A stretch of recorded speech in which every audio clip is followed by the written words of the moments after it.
¿Qué tal amigos? Buenas noches. El día de hoy vamos a hablar sobre el tema difícil y más complicado actualmente en materia fiscal, que son estas reformas que aprobaron el día de hoy en el Congreso de la Unión sobre delitos fiscales y la equiparación con delincuencia organizada. En los delitos de compra y venta de facturas y defraudación fiscal se equiparan al delito de delincuencia organizada. ¿Y esto qué quiere decir? Pues que ya son considerados delitos graves, ¿no?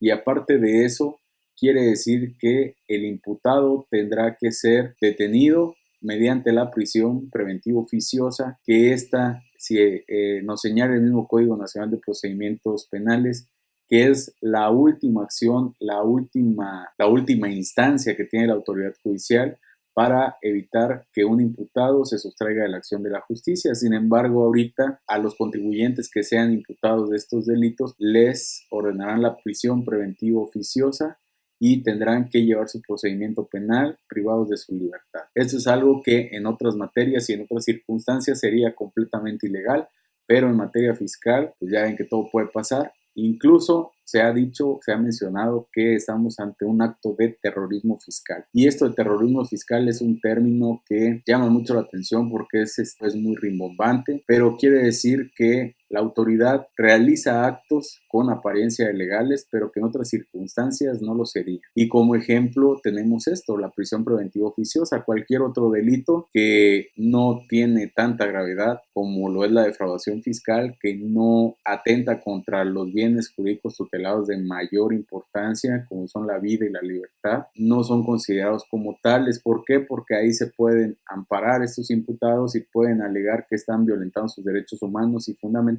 pero en materia fiscal pues no sucede esto, ¿no? No obstante lo anterior, es claro que la autoridad va a ir contra todos aquellos que se dediquen a la venta y aquellos que compren las facturas que amparen operaciones simuladas. Sin embargo, es sabido que el artículo 14 constitucional señala que no se podrá aplicar una ley de manera retroactiva en perjuicio de persona alguna. En materia fiscal pasa algo muy interesante, que ya vimos que los actos retroactivos que perjudican a los contribuyentes incluso son consentidos por la Suprema Corte de Justicia. ¿Por qué lo digo? En el artículo 69b, que precisamente habla sobre este tipo de situaciones, el procedimiento que debe desarrollar la autoridad para determinar cuando un contribuyente está realizando o expidiendo facturas que amparen procedimientos simulados y el procedimiento que tienen que realizar aquellos que compren las facturas y le den efectos fiscales, pues salió en 2014. Sin embargo, la autoridad empezó a revisar con base en ese artículo ejercicios pasados al 2014. Ya sabemos que la autoridad fiscal tiene hasta 5 años para revisar de años anteriores y pues así lo aplicó y muchos amparos se promovieron pues argumentando precisamente que violaba el principio de irretroactividad de la ley, pero la Suprema Corte sacó un criterio jurisprudencial por medio del cual dice que no se violenta este principio. Esperemos que con estas reformas, cuando empiece la cacería de brujas, pues la Suprema Corte sea un poco más consciente con los contribuyentes y no consienta los actos ilegales de la autoridad. Ilegales desde qué punto de vista, no por el hecho de que no estén en ley, porque efectivamente están, pero ilegales desde el punto de vista de que si lo comparamos con otras materias, no procedería ni de broma. Y en materia fiscal se ha aplicado y hay precedentes, ¿no?, que señalan que puede suceder nuevamente. Entonces, por eso tiene tan afectados a todos aquellos que, pues si bien o mal no saben si pueden ser fiscalizados o no, pero pueden incurrir en ese procedimiento penal que se les puede aplicar por imputarles delitos de defraudación o de compra y venta de facturas que amparan operaciones simuladas. No obstante eso, hay que señalar también que aquellos contribuyentes que sean imputados de estos delitos no necesariamente quiere decir que sí lo hicieron, porque la autoridad no va a tener certeza hasta que se desahogue el juicio, ¿no? ¿Por qué? Porque los imputados pueden ser señalados por cualquier persona y los pueden acusar de la compra o venta de facturas.